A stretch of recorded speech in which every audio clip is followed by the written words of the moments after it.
On n'a pas de son non plus. Ici, le débat entre Kamala Harris et l'ancien président Donald Trump.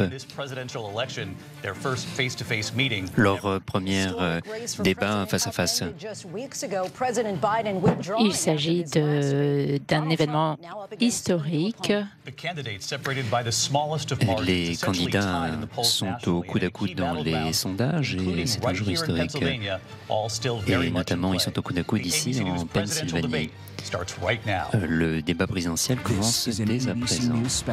The most consequential moment of this campaign, Kamala Harris. Together, we will chart a new way forward. Donald Trump. We will soon be a great nation again. Face to face, historic. The ABC News presidential debate. Here now, David Muir and Lindsay Davis. Good evening. As for tonight's ABC News presidential debate, we want to welcome viewers watching on ABC. Nous vous souhaitons la bienvenue. Donald Trump are just moments away from taking the stage in this unprecedented race for president. Rejoindre dès à présent. Je suis Lindsay Davis.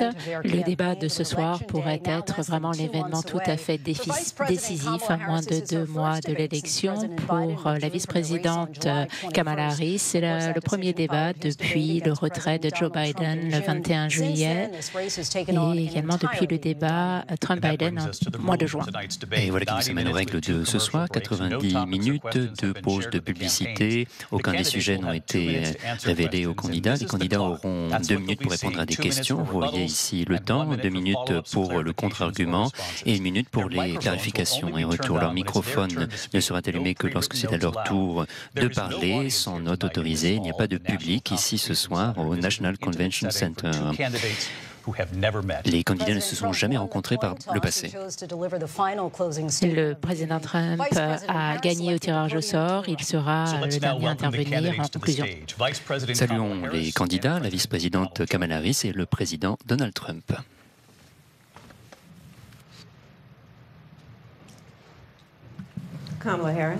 Kamala Harris. Ravi de vous rencontrer, amusez-vous bien. Bienvenue à tous les deux, c'est un plaisir de vous avoir avec nous ce soir. Bonsoir, nous nous réjouissons de ce débat. Commençons. Un sujet qui intéresse les électeurs, la priorité des électeurs, l'économie, le coût de la vie dans notre pays. Madame la vice-présidente, vous et le président Biden avez été élus il y a 4 ans et souvent on demande est-ce que les électeurs se trouvent dans une meilleure situation qu'il y a 4 ans? Pensez-vous que les Américains sont dans une meilleure situation qu'il y a 4 ans? Écoutez, vous savez que moi, je viens de la classe moyenne. Et en fait, je suis la seule personne ici à avoir un plan visant à aider la classe moyenne américaine. Je crois en l'ambition, je crois aux aspirations du peuple américain. C'est la raison pour laquelle j'ai un plan pour mettre en place ce que j'appelle une économie d'opportunité. Nous savons qu'il y a une pénurie de logements. Nous savons que le coût de la vie est bien trop élevé pour un grand nombre de gens. Nous savons que les jeunes familles ont besoin d'être aidées pour élever leurs enfants et j'ai l'intention d'accorder une déduction d'impôt de 3 600 $ qui est la déduction d'impôt la plus importante qui est accordée depuis longtemps pour permettre à ces jeunes familles d'acheter un berceau, un siège pour la voiture, des vêtements pour les enfants. Ma passion, en tout cas une de mes passions, c'est les petites entreprises. Ma mère nous a élevés, ma sœur et moi, mais il y avait quelqu'un qui nous aidait, nous l'appelions notre seconde mère et elle avait une petite entreprise. J'aime beaucoup les petites entreprises et j'ai l'intention d'offrir une déduction d'impôt à 50 000 $ pour ceux qui voudraient lancer leur petite entreprise, car ceci est essentiel pour l'économie américaine. C'est quelque chose qui n'a pas été fait. Il s'agit de ne pas accorder de déduction d'impôt aux milliardaires. Mon opposant a un plan que j'appelle la taxe sur les ventes américaines, qui serait une taxe de 20% sur les produits dont on a besoin au quotidien. des économistes considèrent que cette taxe sur les ventes américaines représenterait pour les familles de la classe moyenne américaine des sommes très importantes chaque année, du fait de sa politique, du fait de ses idées sur ce que devrait être payé par les gens de la classe moyenne, du fait de cette réduction d'impôts accordée aux milliardaires. Alors, cet impôt qu'on m'impute ne fonctionne pas comme ça. Nous, on rend l'argent aux contribuables pour tout ce qu'ils font pour le monde. Et je vais monter les taxes douanières. J'ai pris des milliards à la Chine. On a dû retirer en fait cette taxe parce que ça les a arrêtés. On a pris des milliards à la Chine, donc ils se sont calmés. Et quand j'étais président, il n'y avait pas d'inflation malgré ces droits de douane. On a une inflation terrible et on sait que l'inflation, c'est ce qui détruit les pays. On a une inflation comme on n'en a jamais vu auparavant, probablement la pire dans l'histoire de notre nation. Nous étions à 21%, mais c'est généreux parce que on a vu des augmentations de prix de 60-70% d'une année sur l'autre. Ça a été un désastre pour tout le monde, pour la classe moyenne et pour toutes les classes. En plus de ça, il y a des millions de gens qui rentrent dans notre pays, qui arrivent de prison,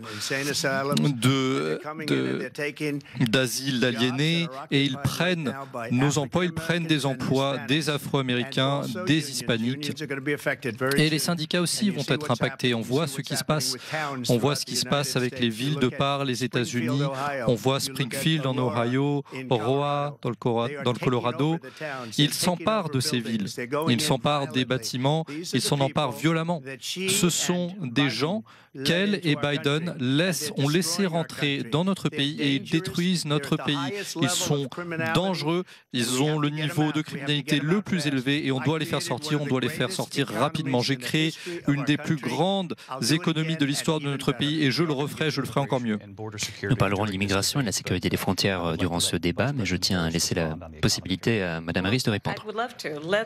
J'adorerais répondre. Alors, revenons un petit peu sur ce que nous a laissé Donald Trump.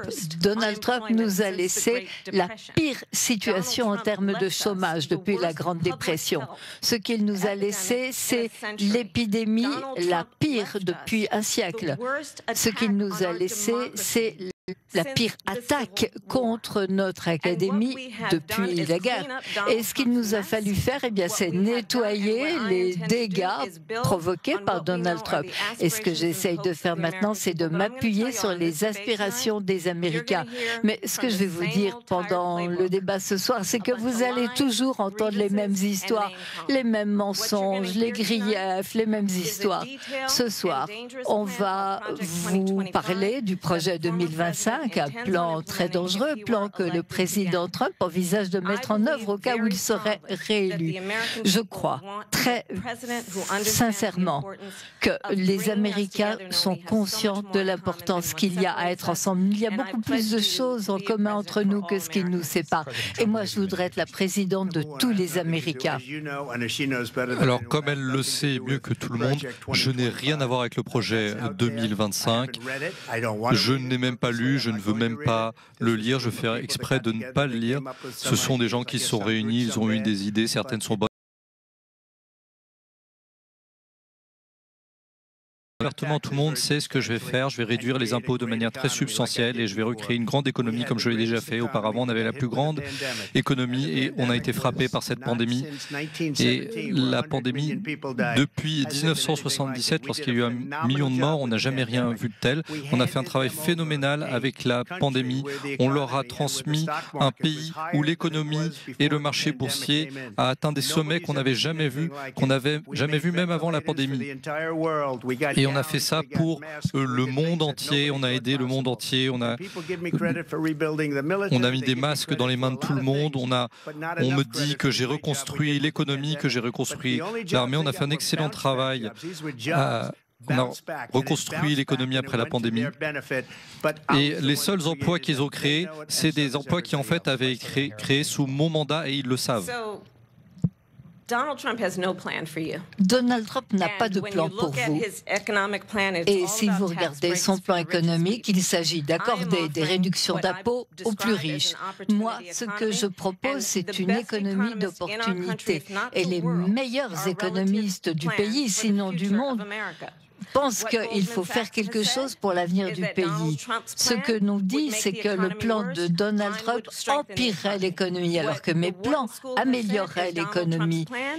Ce que l'on dit, c'est que le plan de Donald Trump ferait exploser le déficit. 16 lauréats du prix Nobel ont décrit son plan économique comme quelque chose qui contribuerait à l'inflation et qui donnerait lieu à une récession dès le milieu de l'année prochaine. Donc, d'ores et déjà, il faut se rendre compte que Donald Trump n'a pas le moindre plan pour vous, parce que ce qui l'intéresse davantage, c'est de se défendre plutôt que de faire quelque chose pour vous. Écoutez, je suis allé à l'école Wharton et beaucoup de ces professeurs, les plus hauts professeurs, pensent que mon plan est un plan brillant, c'est un plan exceptionnel, un plan qui va augmenter la valeur de notre pays, qui va permettre à beaucoup d'Américains de travailler, ça va créer beaucoup d'emplois, ça va mettre de l'argent dans les poches de notre pays. Et pour conclure, elle n'a pas de plan, elle a copié le plan économique de Biden. Et c'est un plan en 4 phrases. C'est vraiment simpliste. 4 petites phrases, on va essayer de baisser les impôts. Elle n'a pas de plan. Regardez dans le détail de son plan, elle n'a pas de plan économique. Monsieur le Président, parlez des droits de douane. Parlons-en. Votre projet, c'est décrié par Mme Harris. Ce que vous proposez, c'est une augmentation des droits de douane, ce qui ferait augmenter le prix de certains biens, une augmentation de plus de 20% des importations dans notre pays. Nombre d'économistes nous disent qu'avec des droits de douane aussi élevés, ces droits seraient passés aux consommateurs, augmentation des prix, donc augmentation des médicaments, gaz, l'alimentaire, etc. On parle de 4 000 $. Pensez-vous que les Américains peuvent se permettre des prix plus élevés? Les prix ne vont pas augmenter. Les prix vont augmenter pour la Chine et pour tous ces pays qui nous arnaquent depuis des années. J'étais le seul président à mettre fin à ce que faisait la Chine. La Chine nous payait des centaines de milliards de dollars comme d'autres pays. Et si ça ne leur plaisait pas, ils auraient pu les arrêter dès qu'ils sont arrivés au pouvoir. Or, ces tarifs sont restés en place pendant des années après qu'ils soient arrivés. Nous, on va prendre des centaines de milliards de dollars. Moi, je n'avais pas d'inflation sous mon gouvernement. Eux, ils ont eu l'inflation la plus forte dans l'histoire de notre pays. Je n'ai jamais vu une pire période de l'histoire. On ne peut pas sortir acheter des céréales, du bacon, des œufs. Notre peuple est en train d'étouffer avec ce qu'ils ont fait. Ils ont détruit l'économie et il suffit de regarder les sondages. Les sondages disent 80 à 85, même 90% pensent que l'économie de Trump était excellente et que la leur est horrible. Madame la vice-présidente, vous allez avoir une minute pour votre réponse. Monsieur Trump a dit que l'administration Biden avait maintenu en place un certain nombre de droits de douane. Qu'en dites-vous? Soyons clairs. L'administration Trump a eu le déficit commercial le plus élevé de l'histoire, pratiquement. Il parle de guerre commerciale, il parle de transactions avec la Chine. Eh bien, sous la présidence de Donald Trump, il a vendu des puces américaines à la Chine pour aider la Chine à améliorer et à moderniser ses activités militaires, alors qu'il aurait fallu faire en sorte que les États-Unis gagnent la compétition pour le XXIe siècle. Il s'agit donc de voir quels sont les détails importants. Vendre des puces à nos alliés, nous appuyer sur une technologie américaine pour que nous gagnions la guerre de l'intelligence artificielle, voir ce qu'il faut faire pour soutenir la main-d'œuvre américaine, pour que nous ne nous trouvions pas du mauvais côté en ce qui concerne les droits des travailleurs. Parlons un peu de ce qu'a fait Donald Trump pour le Covid. Regardez ce qu'il a fait, regardez ses tweets. Merci, Monsieur le Président Xi Jinping, point d'exclamation, alors que nous savons parfaitement que Xi Jinping est responsable du manque de transparence quant à l'origine du Covid. Alors d'abord, ils ont acheté les puces à Taïwan. Nous, on ne fait pas de micro-puces à cause des philosophies et des politiques du Parti démocrate. Je ne parle pas de Kamala Harris parce qu'elle n'a pas de conviction convictions ni de politique. Tout ce qu'elle disait il y a 3-4 ans, tout a changé. Elle s'est ralliée à moi. J'ai failli même lui envoyer un de nos chapeaux de campagne. Si elle était élue, elle changerait complètement de son fusil d'épaule. Tout le monde sait que c'est une marxiste. Son père est un professeur d'économie marxiste.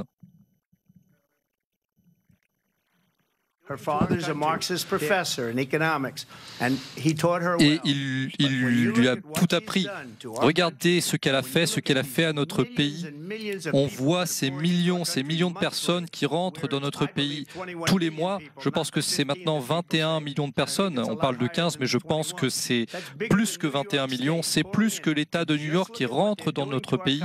Et regardez ce qu'ils font à notre pays. Ce sont des criminels. Beaucoup de ces gens sont des criminels. Et ça, c'est mauvais aussi pour notre économie. Vous avez dit, on parlera de l'économie, de l'immigration après, on parle d'économie là, mais l'immigration incontrôlée, c'est la pire chose qui peut arriver à notre pays. Ils ont, et elle a détruit notre pays avec des politiques, des mesures politiques qui sont folles. Merci, M. Trump. Je voudrais passer à la question de l'avortement. M. Trump, vous êtes souvent vanté d'avoir réussi à mettre un arrêt à Roe contre Wade. Le mois dernier, vous avez dit que votre administration serait formidable pour les femmes et pour leurs droits. Vous avez beaucoup surpris en parlant de l'interdiction de l'avortement parce qu'au bout de 6 semaines, je vous cite, vous disiez qu'en fait, il ne faudrait pas aller au-delà de 6 semaines. Et puis le lendemain, vous avez dit que vous seriez d'accord pour une interdiction. La vice-présidente dit qu'il ne faudrait pas vous faire confiance sur les droits des femmes parce que vous avez changé tant de fois d'avis. La raison en est que le plan, comme vous le savez, c'est que eux, ils veulent l'avortement au 9e mois. Quand on regarde le gouverneur de Virginie de l'Ouest, pas le gouverneur actuel qui fait un excellent travail, mais le précédent gouverneur, il disait le bébé sera né et on décidera à ce moment-là ce qu'on fera avec lui et donc on l'exécutera. Et c'est pour ça que j'ai fait ça, parce que ça prédomine. Ce sont des radicaux. Les démocrates sont des radicaux sur cette question. Et le vice-président qu'elle a choisi, qui est vraiment terrible pour ce pays, parce qu'il est vraiment complètement déconnecté, le vice-président dit l'avortement, le 9e mois, ce n'est pas un problème. Et il dit l'exécution après la naissance, c'est une exécution, ce n'est plus un avortement parce que le bébé est né. Il dit que ce n'est pas un problème. Et pour moi, c'est un problème. C'est pour ça qu'il y a ce vote-là. Pendant 52 ans, on a essayé de faire rentrer Roe v. Wade dans les États et grâce au génie et à la force de 6 juges de la Cour suprême, nous avons réussi à faire cela. Alors, bien sûr, il y a des exceptions pour le viol, l'inceste et pour la vie de la mère, et j'y crois, mais 85% des républicains aussi croient à ces exceptions. Ce sont des exceptions très importantes, mais on a réussi à obtenir cela, et maintenant, les États votent sur cela, et pour la première fois, vous allez voir, c'est une question qui a déchiré notre pays pendant 52 ans. Chaque universitaire qui étudie le système légal, chaque conservateur, chaque libéral voulait que ces questions soient traitées au niveau de l'État et c'est maintenant ce qui se passe. Dans l'Ohio, le vote a été libéral. Au Kansas, le vote a été encore plus libéral que ce qu'on pensait. Mais chaque État, individuellement, vote. C'est le vote des gens qui vivent dans ces États. Maintenant, ce n'est plus une question fédérale et j'ai rendu un grand pays, j'ai rendu un grand service au pays en faisant cela et ça a pris beaucoup de courage. Et je rends hommage à ces 6 juges de la Cour suprême pour cela. Il n'y a pas d'État dans ce pays où on est autorisé à tuer un enfant après sa naissance. Comme je vous ai dit, vous allez entendre toute une série de mensonges et ce n'est pas tellement étonnant à vrai dire. Alors, voyons un peu où on en est. Donald Trump a choisi 3 membres de la Cour suprême des États-Unis, sachant qu'ils annuleraient, qu'ils supprimeraient la protection accordée par Roe v. Wade. Et maintenant, dans plus de 20 États, il y a une interdiction de l'avortement qui rend criminel l'avortement. L'avortement implique une condamnation à vie. Vous imaginez ce que ça représente? Des femmes qui ont été violées dans leur corps ne peuvent pas décider de ce qui va advenir. les gens n'ont pas à renoncer à leur foi, à des croyances très profondes pour dire que Donald Trump, le gouvernement ni Donald Trump n'ont pas à dire à une femme ce qu'elle doit faire de leur corps. Je l'ai dit aux femmes de notre pays. Vous croyez que c'est ce que les gens voulaient?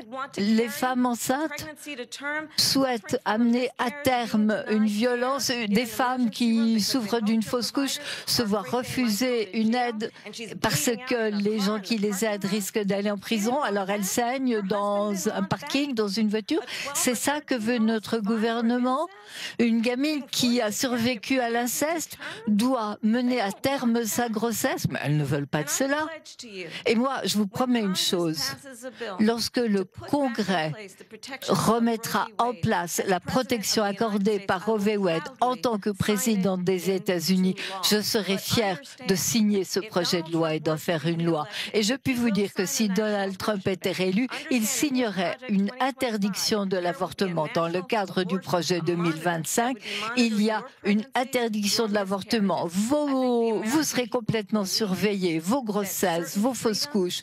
Je pense que certaines libertés, et notamment la liberté de décider concernant son propre corps, n'a rien à voir avec le gouvernement. Merci, Madame la Vice-présidente.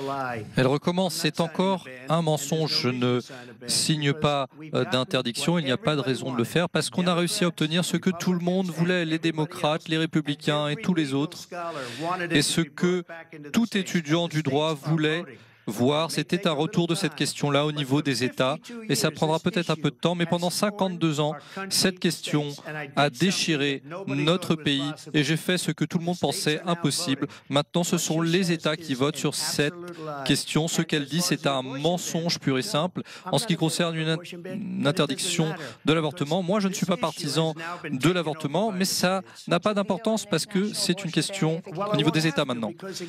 Est-ce que vous mettriez votre veto? Je n'aurai pas besoin de mettre mon veto. Elle n'obtiendra pas de toute façon ce vote-là au Congrès, puisque le Congrès est maintenant divisé équitablement entre les deux partis au Sénat et à la Chambre des représentants. Elle ne s'approchera même pas de ce vote, donc c'est vraiment des paroles en l'air. C'est comme quand il parlait de l'absolution pour les prêts étudiants, et ça a fini en catastrophe. Je pense que, elle et son patron, quand on parlait des prêts étudiants, ils ont dit on le refera différemment, et ça a encore été rejeté par la Cour suprême.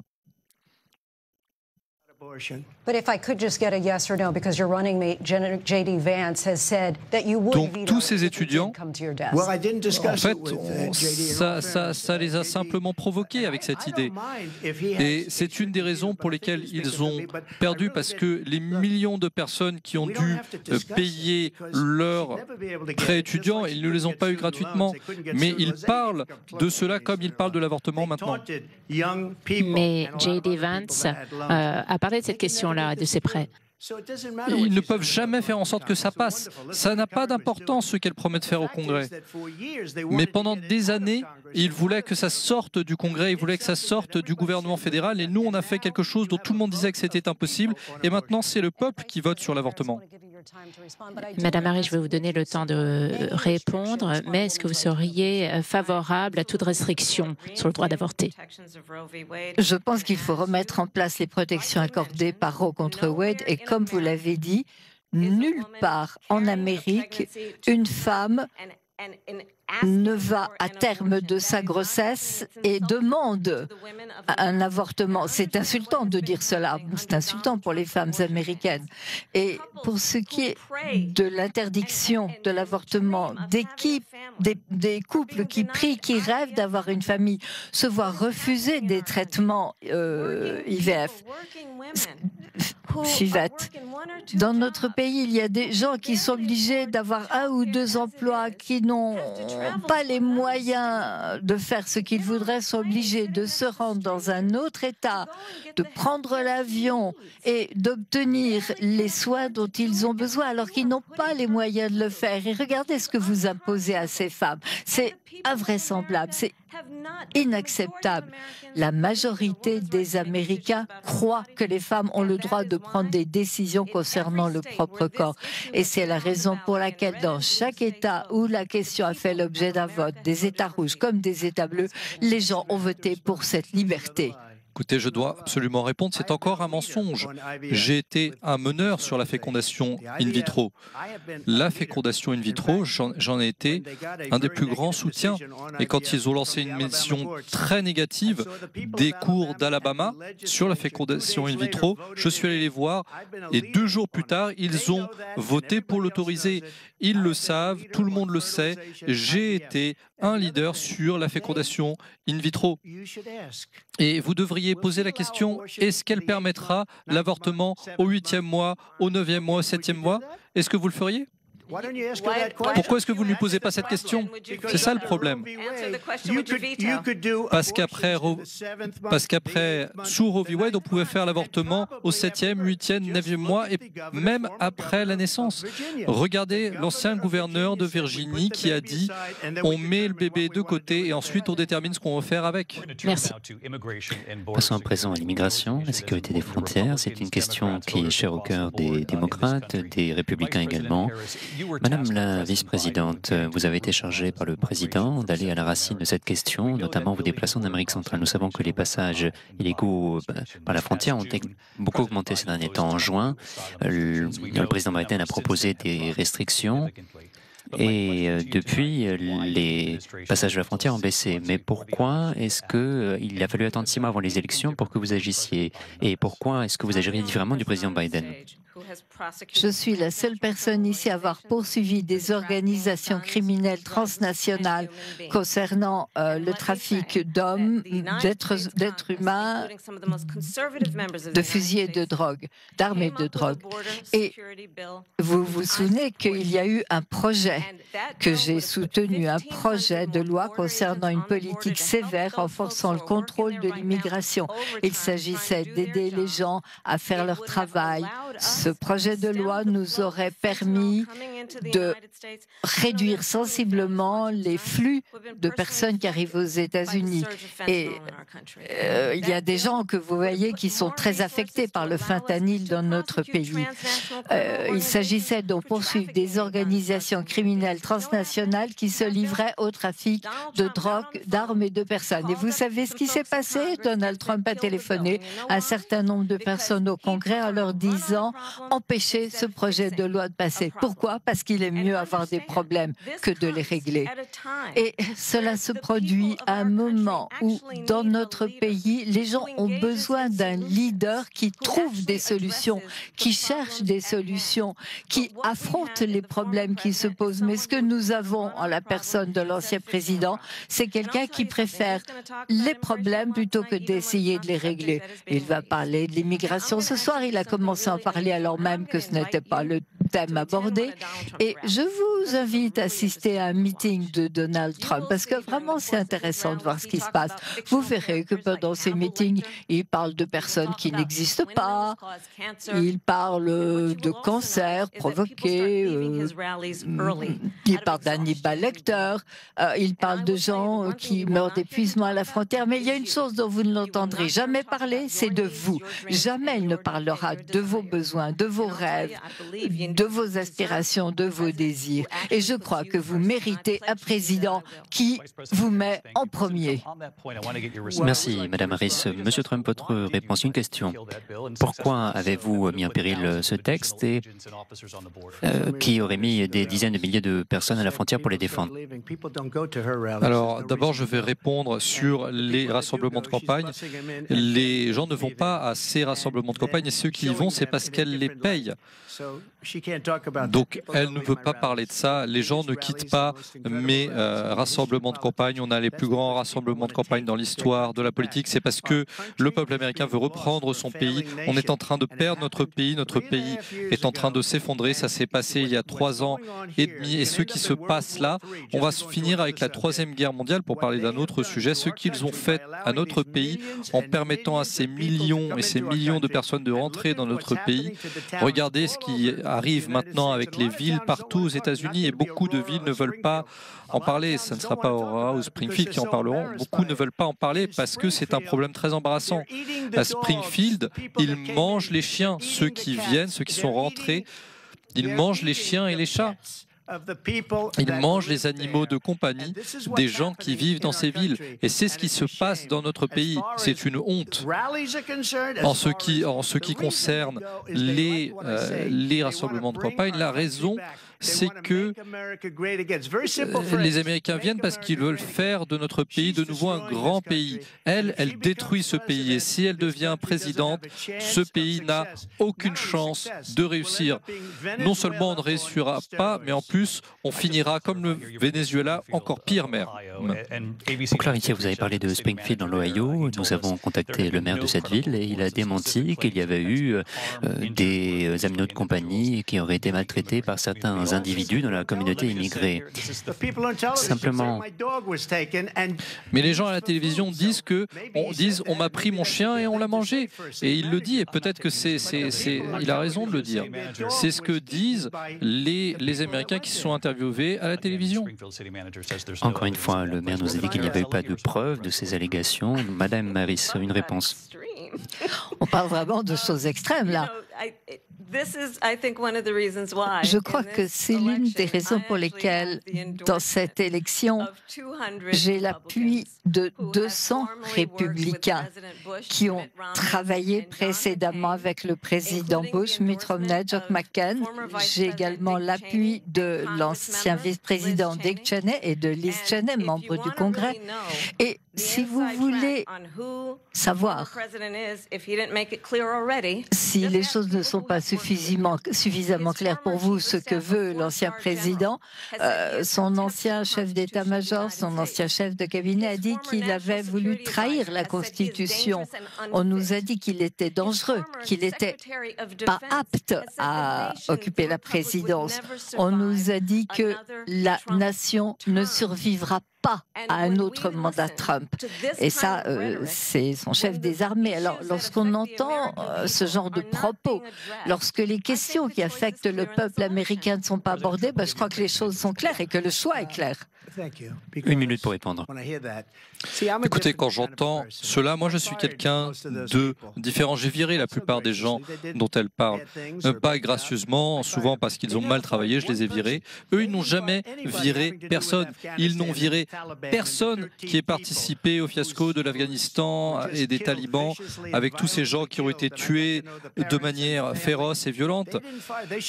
Ils auraient dû virer tous ces généraux, tous ces hauts gradés, parce que cette situation a été gérée de manière extrêmement incompétente, avec une incompétence comme on n'en a jamais vu.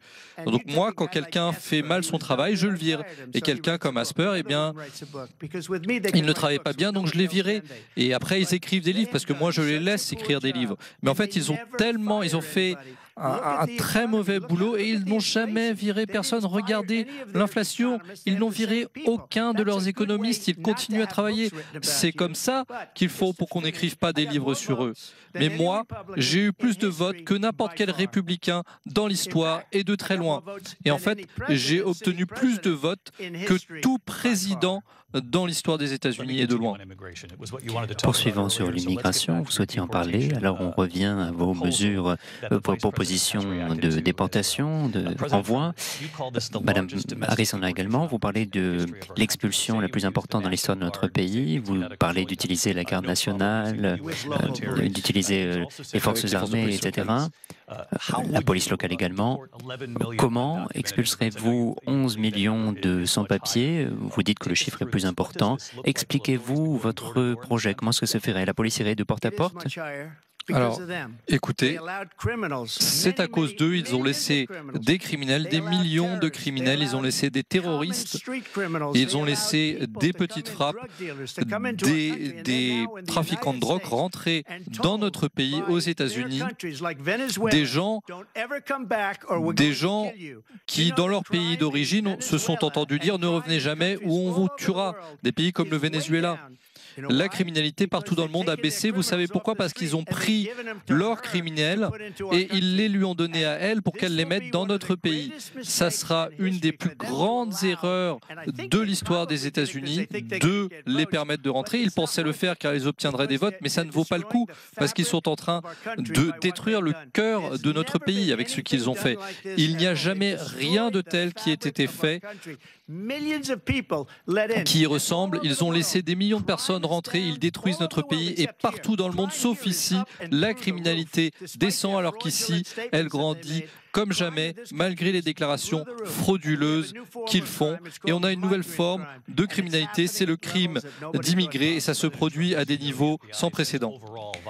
Monsieur Trump, vous le savez, le FBI indique que la criminalité a baissé. Excusez-moi, le FBI font des déclarations frauduleuses. Ils n'ont pas inclus les pires villes, ils n'ont pas inclus les villes avec la pire criminalité. C'était une déclaration frauduleuse, tout comme le nombre d'emplois qu'ils ont dit créer, c'était frauduleux aussi. Merci, Monsieur Trump. Madame Harris. C'est incroyable venant de quelqu'un qui a été poursuivi pour des crimes contre la sécurité nationale, pour une interférence dans des élections, pour des crimes économiques, qui a été jugé responsable d'attaques sexuelles et qui va recevoir sa peine, apprendre quelle est sa peine en novembre. Alors, essayons un peu de voir où on en est, les uns et les autres, concernant le respect de l'état de droit et le respect de la police. L'ancien vice-président a demandé que l'on réduise le financement des agences fédérales de police, et cela alors qu'il a été inculpé à 34 reprises de 34 chefs d'accusation. Je crois qu'il est temps de tourner la page, qu'il est temps d'aller de l'avant et d'en finir avec ces mêmes discours. Il faut tenir compte des besoins des Américains, voir ce qu'il faut faire pour réduire la pénurie de logements. Et j'ai un plan de voir ce qu'il faut faire pour soutenir les petites entreprises, de voir ce qu'il faut faire pour réduire le prix des produits quotidiens. Franchement, les Américains sont fatigués de toujours entendre les mêmes histoires. Excusez-moi, dans chacun de ces cas, c'est eux qui ont lancé le problème et je gagnerai toutes ces actions en justice contre moi. Vous avez vu les décisions de la Cour suprême, je remporte la plupart de ces cas, mais c'est une instrumentalisation du système judiciaire, du département de la justice. Chacun de ces cas a été amené par Fani Willis, un procureur d'un État spécifique, ça a toujours été le même procureur, et ensuite ils disent « Ah, c'est un criminel ». C'est eux, en fait, qui ont créé ces affaires, et Joe Biden, on l'a trouvé coupable sur le cas des documents. Et quand moi, on a parlé de mon cas, on a dit que j'avais fait pire que lui. Et en fait, j'ai été disculpé. Donc c'est une instrumentalisation. Il l'instrumentalise avec des fausses affaires pour gagner l'élection. Merci, Monsieur Trump. Une rapide réponse de Madame Harris sur cette instrumentalisation. Mais parlons des choses extrêmes. Essayons de comprendre dans quel contexte a lieu cette élection. La Cour suprême des États-Unis a récemment décidé que l'ancien président bénéficierait d'immunité à l'égard de toute chose qu'il aurait pu faire. Il a dit ouvertement qu'il mettrait un terme à la Constitution des États-Unis, qu'il utiliserait le ministère de la Justice comme une arme contre ses ennemis politiques. C'est quelqu'un qui a exprimé ouvertement son mépris pour les militaires. Imaginez un peu ce qui se passerait si Donald Trump était de retour à la Maison-Blanche. Nous savons que J.D. Vance ne va pas l'arrêter, que la Cour suprême ne va pas l'arrêter. C'est au peuple américain à l'arrêter. Madame la vice-présidente. C'est eux qui ont instrumentalisé le système judiciaire. C'est eux. Moi, j'ai pris une balle dans la tête probablement à cause de ce qu'ils disent sur moi. Ils parlent de démocratie, ils disent que je suis une menace pour la démocratie. Ce sont eux la menace pour la démocratie. Regardez les enquêtes russes qui n'ont jamais abouti. Madame Harris, vous avez dit lors de votre dernière campagne que vous vouliez mettre fin et interdire la fracturation hydraulique. Maintenant, vous dites que ce n'est pas le cas. Alors, vous avez dit, vous avez fait des déclarations sur le contrôle aux frontières. Maintenant, vous en faites d'autres. Vous avez dit que vos valeurs n'ont pas changé. Pourquoi est-ce que vos positions ont changé? Mes valeurs n'ont pas changé. Et je vais reprendre chacun de vos points. Mais parlons de la fracturation hydraulique puisque nous sommes en Pennsylvanie. J'ai été très claire en 2020. Je n'interdirai pas la fracturation hydraulique. Je ne l'ai pas fait en tant que vice-présidente. Et en fait, lorsque l'on a parlé de la loi sur la réduction de l'inflation, je suis intervenue. À mon avis, ce qu'il faut, c'est investir dans des sources d'énergie diversifiées pour moins dépendre du pétrole. Nous avons eu l'augmentation la plus importante de la production nationale de pétrole de l'histoire du fait de l'approche que nous avons adoptée. Nous sommes conscients que nous ne devons pas dépendre du pétrole étranger. Je vous l'ai dit, j'étais une petite fille de la classe moyenne. J'ai été élevée par une mère qui a travaillé, qui a économisé, qui a acheté notre premier logement lorsque j'étais adolescente. Pour moi, la question de la propriété individuelle, c'est quelque chose de très important. C'est une valeur que j'apporte dans mon travail. Nous devons travailler avec le secteur privé, avec les promoteurs pour construire 3 millions de logements supplémentaires d'ici la fin de mon premier mandat. Moi, j'avais une amie lorsque j'étais au lycée qui a été agressée sexuellement et j'ai décidé qu'il fallait protéger les femmes et les enfants contre ce genre de criminalité et d'abus. Je pense qu'il faut protéger les plus vulnérables. C'est cela mon travail. Mon travail, c'est de protéger la sécurité sociale et le Medicare. Cela fait des années que je travaille à aider, par exemple, les seniors de toute fraude. Mes valeurs n'ont pas changé. Et ce qui est important, c'est d'avoir un président qui a des valeurs, qui souhaite aider les gens à s'améliorer au lieu de les rabaisser, au lieu de les insulter. Un leader, un vrai leader, c'est quelqu'un qui comprend que être fort, ce n'est pas de rabaisser les gens, c'est au contraire de les aider à s'élever. Et c'est le genre de présidente que je serai. Alors d'abord, on ne m'a pas donné 400 millions. Mon père était un promoteur dans Queens. J'ai appris beaucoup de choses, mais j'ai obtenu une toute petite fraction de cela et j'en ai fait des milliards et des milliards de dollars. Et quand les gens le voient, ils sont surpris de ce succès. Donc on doit en parler. Sur le fracking, ça fait 12 ans qu'elle est contre. Elle veut enlever les financements à la police et elle a abandonné tout ça. Et tout le monde se moque d'elle pour cela. Elle a abandonné 12, voire 14 ou 15 politiques différentes. Elle était pour le fait de retirer les financements à la police. Alors écoutez, vous pouvez peut-être me laisser parler aussi, c'est mon tour à présent. Donc, elle s'est rendue dans le Minnesota et elle voulait laisser des criminels qui avaient tué des personnes, qui avaient brûlé le Minneapolis. Elle voulait lever des fonds pour qu'ils sortent de prison. Elle a fait des choses impensables et maintenant elle veut faire des opérations transgenres sur des immigrés illégaux qui sont en prison. C'est une libérale d'extrême gauche. Elle veut confisquer vos armes et elle ne permettra jamais qu'il y ait du pétrole de schiste en Pennsylvanie. Rappelez-vous quelque chose de très important. Moi, j'ai relancé l'industrie pétrolière comme personne ne l'a jamais fait. Ensuite, quand ils sont arrivés aux affaires, ils ont commencé à s'en débarrasser et les prix ont monté en flèche. Ils ont laissé les choses. Ça aurait pu être 5 fois pire.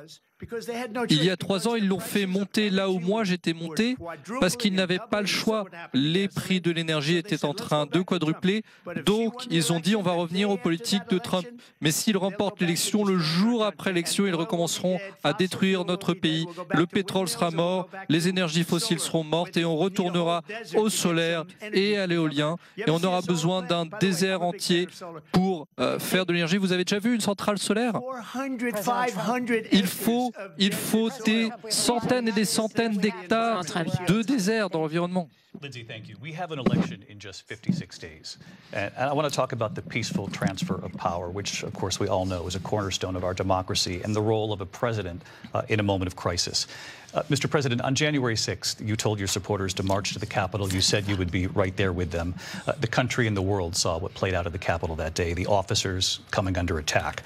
Aides in the West Wing say you watched it unfold on television off the Oval Office. Conseillers ont indiqué que vous avez appelé vos partisans à marcher sur le Capitole. Cela a pris 2 heures avant d'envoyer cette vidéo en invitant, en enjoignant vos partisans à ne pas le faire. Est-ce que vous regrettez ce que vous avez dit ce jour-là? Vous venez de dire quelque chose qui n'est pas couvert. J'ai dit paisiblement et de manière patriotique dans mon discours. C'est ce que j'ai dit dans mon discours. Et personne de l'autre côté n'a été tué. Ashley Babcock a été abattu par un officier de police qui n'aurait jamais dû lui tirer dessus. C'est vraiment une honte. Mais ce groupe de personnes qui ont été traitées si mal, j'ai posé la question. Et tous ces gens qui rentrent dans notre pays, qui tuent des gens, rappelez-vous, c'était elle qui était la tsar pour les affaires frontalières. Elle ne veut pas qu'on l'appelle comme ça parce qu'elle est embarrassée par son bilan. Ne parlons pas tout de suite de la frontière, disait-elle. Parce qu'ils savent à quel point ils ont fait un mauvais travail. Et ces gens-là, quand est-ce qu'on va les traîner en justice? Ces gens qui viennent de pays partout dans le monde, pas juste d'Amérique du Sud, ils arrivent de partout dans le monde, David. Ils arrivent de partout. Et la criminalité baisse partout dans le monde à cause de ça. Une de ces personnes, quand est-ce que ces personnes-là, ceux qui ont provoqué des incendies à Minneapolis, quand est-ce qu'ils vont être traduits en justice? Ils se sont emparés d'une grande part de Seattle aussi. Quand est-ce qu'on va les traduire en justice? Vous lui poserez peut-être cette question. Vous étiez président à cette époque-là, vous suiviez les événements à la télévision. Une question simple. Est-ce que vous regrettez ce que vous avez fait ce jour-là? Oui ou non? Je n'avais rien à voir avec cela, à part que j'ai fait un discours. J'ai dit que je penserais que ça serait un grand événement. Je suis allé voir Nancy Pelosi et le maire de Washington, et le maire l'a mis par écrit. J'ai dit, vous savez, ça va être un très grand rassemblement. Et encore une fois, ça n'a pas été fait par moi, ça a été fait par d'autres. J'ai dit, j'aimerais vous donner 10 000 soldats de la garde nationale ou des soldats. Et Nancy Pelosi a rejeté cela. C'était il y a 2 semaines. Sa fille a un enregistrement qui dit elle est pleinement responsable de cela, mais ils veulent se débarrasser de cet enregistrement. Ça ne se serait jamais produit si Nancy Pelosi et le maire de Washington avaient fait leur travail. Je n'étais pas responsable de la sécurité. Nancy Pelosi était responsable de la sécurité, elle n'a pas fait son travail. La question portait sur votre rôle et pas sur l'ancienne présidente de la Chambre, Pelosi. Réponse, Madame Harris.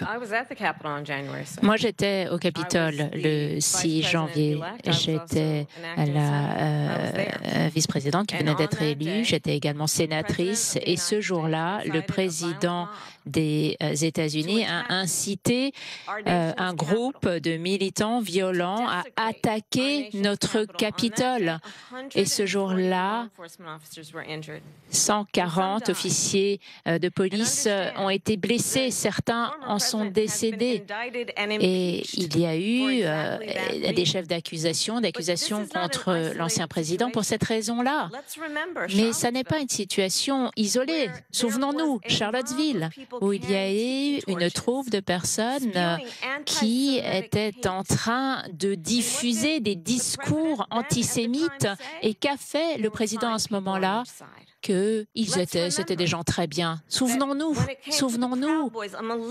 qu'en fait, il y avait une milice et l'ancien président a dit attendez, restez de côté pour les Proud Boys. Et le 6 janvier, en fait, je pense qu'on n'a pas besoin de revenir en arrière. Nous ne voulons pas revenir en arrière. Le moment est venu de tourner la page. Et je crois que vraiment, si ça a été un moment décisif pour vous, que sa réaction à ce moment-là, je pense que vous avez une place à nos côtés.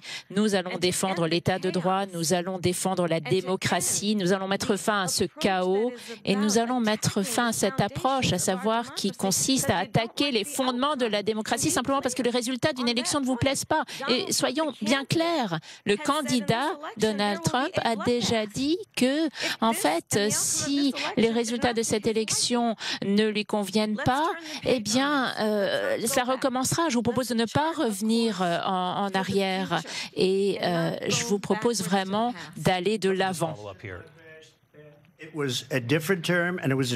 C'était un terme différent lié à l'énergie parce qu'ils ont détruit notre business énergétique. C'est pour ça que c'est là que j'ai parlé de bain de sang. Et sur Charlottesville, cette histoire, bien sûr, on a prouvé que c'était une falsification. Laura Ingraham, Sean Hannity, toutes ces personnes l'ont couverte. Et s'ils vont une phrase plus loin, on voit que le discours n'avait rien à voir. Et bien sûr, ils continuent à en parler comme ils parlent du projet 2025. Ils en parle sans arrêt. Je vous pose la question suivante. Vous parlez du Capitole. Pourquoi est-ce qu'on ne permet pas à ces millions de personnes, pourquoi est-ce qu'on permet à ces millions de personnes de traverser la frontière sud? Et je vais vous dire ce que je ferai, je serais fier de le faire. On quitte tous les deux ce débat dès à présent. J'aimerais la voir descendre à Washington pendant ce débat parce qu'on perd beaucoup de temps. J'aimerais qu'on la voie se rendre à Washington parce qu'elle a vraiment été terrible durant ce débat. Se rendre à Washington pour qu'elle signe un acte, une loi pour fermer la frontière parce qu'ils ils ont le droit de le faire. Ils n'ont pas besoin d'une loi. Le président des États-Unis, vous le réveillez, vous le sortez de son lit à 4 heures de l'après-midi, vous lui dites venez au bureau, on va signer cet acte. Et s'il signe cet acte pour fermer la frontière, tout ce qu'il a besoin de faire, c'est le décréter. Et s'ils font cela, la frontière est fermée. Et ces gens tuent des centaines de personnes. Nous avons parlé de l'immigration. Je veux me concentrer sur un autre sujet. La vérité dans l'époque dans laquelle nous vivons, Monsieur le Président. 3 ans et demi après que vous ayez perdu les élections, en 2020, vous avez indiqué que vous aviez gagné alors que vous aviez perdu. Au cours des dernières semaines, vous avez dit, et je vous cite, vous aviez tout juste perdu de quelques voix près. Reconnaissez-vous aujourd'hui que vous avez perdu l'élection de 2020? Non, je n'ai pas dit ça du tout. C'était du sarcasme. Je dis oui, on a perdu d'un poil, mais c'était du sarcasme. Il y a tant de preuves. Vous avez juste besoin de regarder les choses et on aurait dû renvoyer ça à la législature pour que ça soit approuvé. J'ai obtenu plus de votes que personne. On m'a dit, si vous en obtenez 63, ce que j'ai eu en 2016, vous ne pouvez pas être battu. Cette élection, on ne doit pas douter de la probité d'une élection. On a besoin de frontières et on a besoin d'avoir de bonnes élections. Nos élections sont mauvaises. Et beaucoup de ces immigrés illégaux, ils essaient de faire en sorte qu'ils votent. Ils ne parlent même pas anglais, ils savent à peine dans quel pays ils sont et nos opposants essayent de les faire voter, c'est pour ça qu'ils leur permettent de voter. J'ai suivi votre vidéo, je n'ai pas saisi le sarcasme quand vous disiez avoir gagné d'un poil. Vous et vos soutiens, il y a eu 63 affaires. Aucun juge n'a regardé ça. Aucun juge n'a regardé ça. Ils ont dit que ça ne relevait pas de leurs compétences. Vous imaginez un système où une personne dans une élection n'est pas compétente, le président des États-Unis n'est pas compétent? C'est comme ça qu'on a perdu. Si vous regardez les faits et faites une édition spéciale dessus, je vous montrerai la Géorgie, je vous montrerai le Wisconsin, la Pennsylvanie. Nous avons tant de faits et de statistiques, mais ça n'a pas d'importance car on doit résoudre le problème qu'on a actuellement. Ça, c'est des anciennes nouvelles. Et le problème qu'on a actuellement, c'est qu'on a une nation en déclin. Ils l'ont mise en déclin. Nous avons une nation qui est en train de mourir, David. Merci, Monsieur le Président. Madame la Vice-Présidente, vous avez entendu l'ancien président. Il a dit qu'il avait perdu d'un poil et Il pense toujours qu'il n'a pas perdu l'élection qui a été gagnée par M. Biden et vous-même. Une question sur un autre sujet qui s'est présenté au cours des derniers jours. Sur l'élection qui s'en vient dans quelques semaines, Donald Trump a déclaré « Quand je gagnerai, ceux qui ont triché, toutes sortes de personnes, eh bien, ils seront poursuivis en justice et ils seront mis en prison pour bien longtemps. » Un des juristes de votre campagne a dit que l'on ne laissera pas Donald Trump nous intimider les électeurs. Est-ce que c'est ce que vous pensez qu'il tente de faire? Donald Trump a été viré par 80 millions de personnes et en fait, il a beaucoup de mal à accepter cette situation. Mais nous ne pouvons pas nous permettre que le président des États-Unis tente, comme il l'a déjà fait par le passé, de renverser le choix des électeurs dans des élections libres. Et je vais vous dire, en tant que vice-présidente des États-Unis, j'ai voyagé dans le monde entier et je dois dire que les dirigeants du monde entier se moquent de Donald Trump. J'ai discuté avec des responsables militaires. Certains ont travaillé avec vous et disent que vous êtes une honte. Et donc, lorsque vous vous exprimez comme cela dans un débat présidentiel et que vous niez ce que la réalité, parce qu'en fait, vous l'avez perdu cette élection.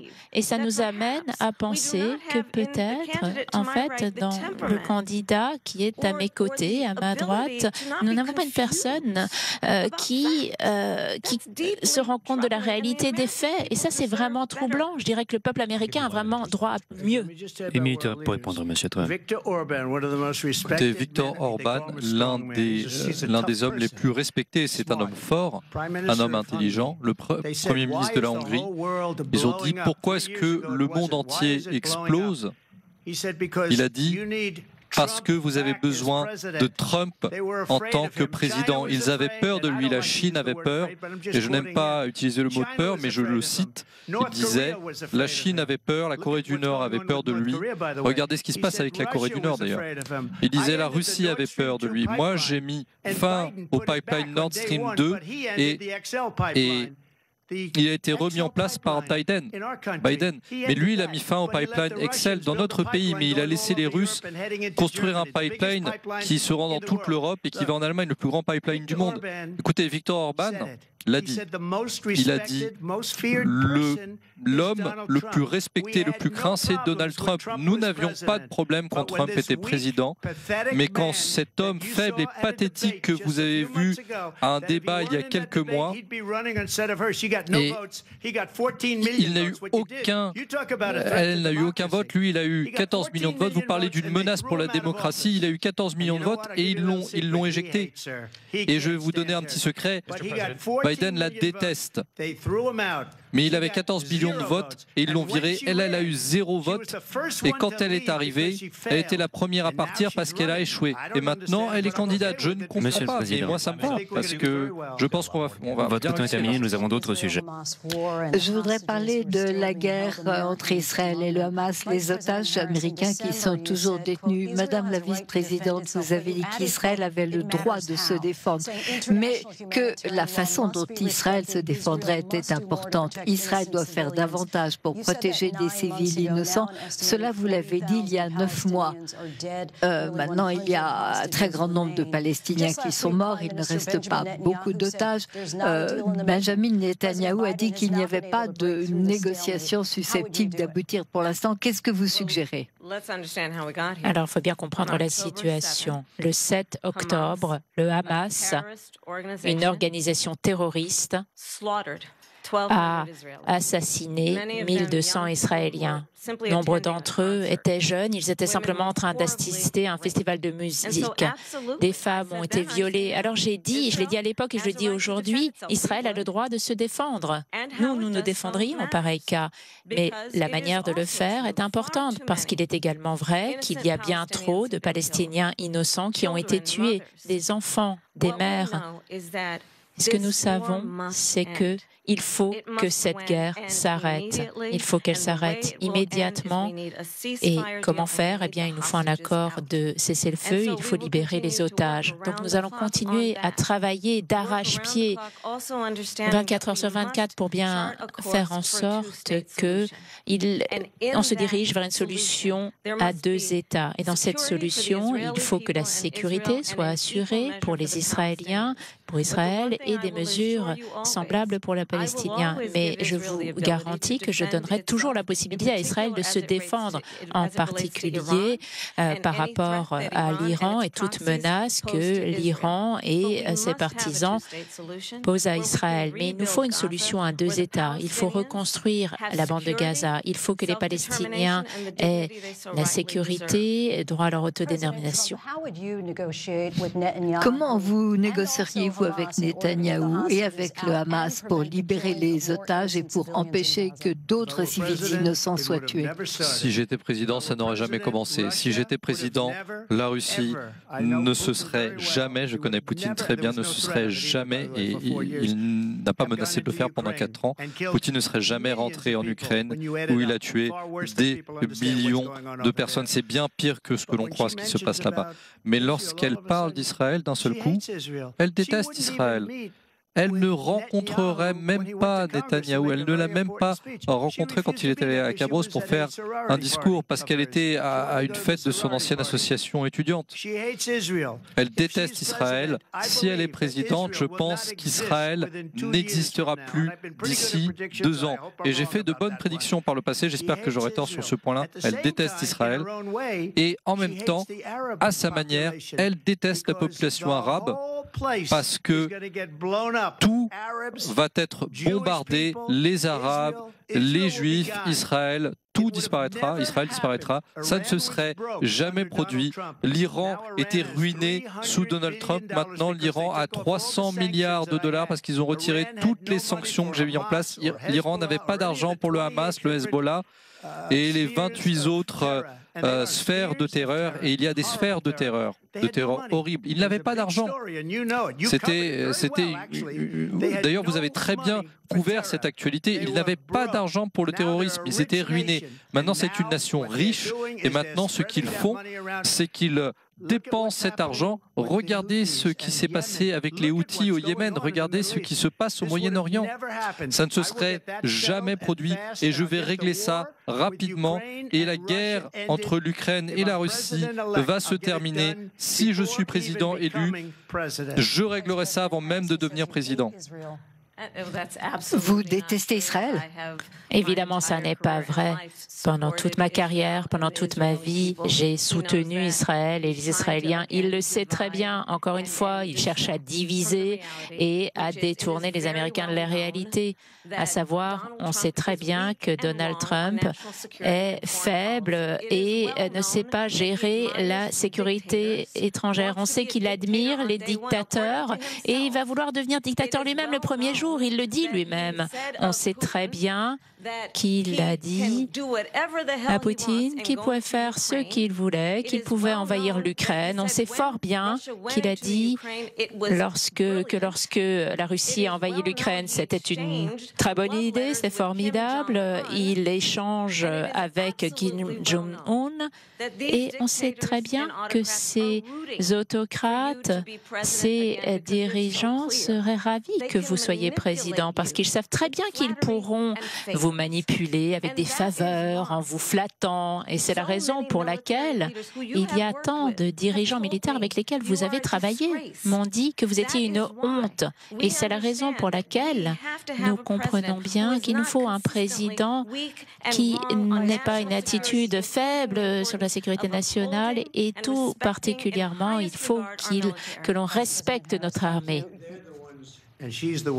C'est elle, ce sont eux qui sont faibles sur la sécurité nationale en permettant à chaque nation ces derniers mois, 168 pays différents envoient des gens dans notre pays.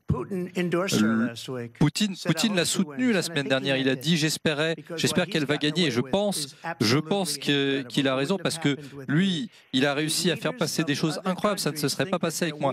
Les dirigeants d'autres pays pensent qu'ils sont faibles faible et incompétent, extrêmement incompétent.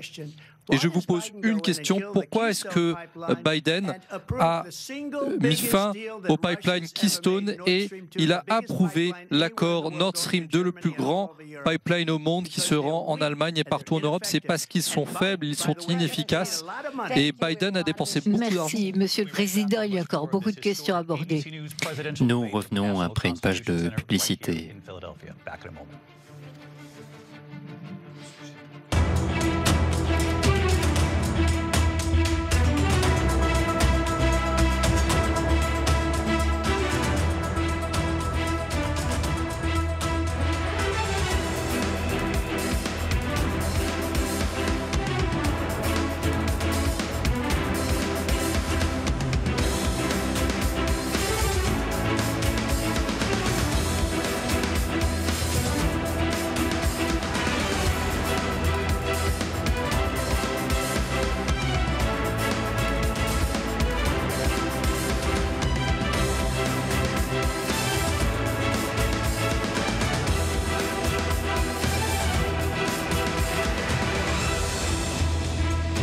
Constitution Center in Philadelphia, Pennsylvania. Here again, David Muir and Lindsay Davis. Et bienvenue de retour avec nous pour ce débat présidentiel historique. Et maintenant, on va revenir à la guerre en Ukraine. Ça fait 2 ans que ce conflit dure, Monsieur le Président. C'est la position de l'administration Biden que nous devons défendre l'Ukraine contre la Russie, contre Vladimir Poutine, défendre leur souveraineté, leur démocratie. C'est l'intérêt de l'Amérique de le faire. Si Poutine l'emporte, il pourrait s'attaquer à d'autres pays. Vous avez dit que vous pouvez résoudre cette guerre en 24 heures. Vous l'avez dit avant la pause ce soir. Comment est-ce que vous feriez cela? Je vais vous poser une question très simple. Est-ce que vous voulez que l'Ukraine remporte cette guerre? Je veux que la guerre s'arrête. Je veux sauver des vies qui sont perdues pour rien, des millions de personnes qui sont tuées. C'est bien pire que les chiffres faux qui sont diffusés partout. On a dépensé 250 milliards et même plus, car on ne demande pas à l'Europe de payer. L'Europe en profite bien plus de toute cette chose, bien plus que nous. L'Europe a dépensé 150 milliards de moins, car Mme Harris et Biden n'ont pas le courage de demander à l'Europe de demander comme j'ai fait avec l'OTAN. Pendant mon mandat, l'Europe a payé des milliards de dollars. Moi, j'ai dit soit vous payez ou on vous protège plus. Donc c'est sans doute qu'ils pensent que je suis fort. Quand on regarde ce qui se passe, on a dépensé de 250 à 270 milliards. Eux, ils ont dépensé 100, 150. Il faudrait les forcer à dépenser autant que nous le faisons.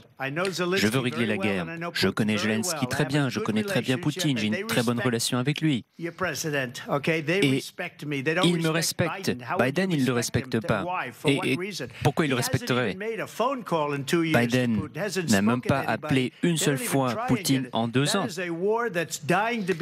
C'est une guerre qu'il faut absolument régler. Et moi, avant même d'entrer en fonction, je réglerai cette guerre. Ce que je ferai, c'est que je parlerai à l'un, je parlerai à l'autre, je les réunirai ensemble. Cette guerre ne se serait jamais produite. J'ai quitté le pouvoir et après que j'ai quitté le pouvoir, le pays est parti à volo et ensuite Poutine a envoyé l'Ukraine. Alors, je pense qu'il faut négocier. Et Biden, lui, n'avait aucune idée de comment il fallait parler à Poutine, comment il faut arrêter cette guerre. Et à présent, il y a des millions de morts. La situation s'aggrave et ça pourrait conduire à la 3e guerre mondiale. Ne vous y trompez pas, David. Là, c'est la 3e guerre mondiale qui est en jeu. Et on a un président. On ne sait même pas si c'est notre président. Juste pour clarifier, on ne sait même pas si c'est notre président ou pas. On a un président qui ne sait même pas s'il est en vie ou pas. Président, votre temps est écoulé. Pour clarifier la question, est-ce que vous pensez que c'est dans l'intérêt des États-Unis que l'Ukraine gagne cette guerre, oui ou non? Je pense qu'il est dans l'intérêt des États-Unis de terminer cette guerre, de la terminer une bonne fois pour toutes, de négocier un accord. Il faut faire cesser les pertes humaines.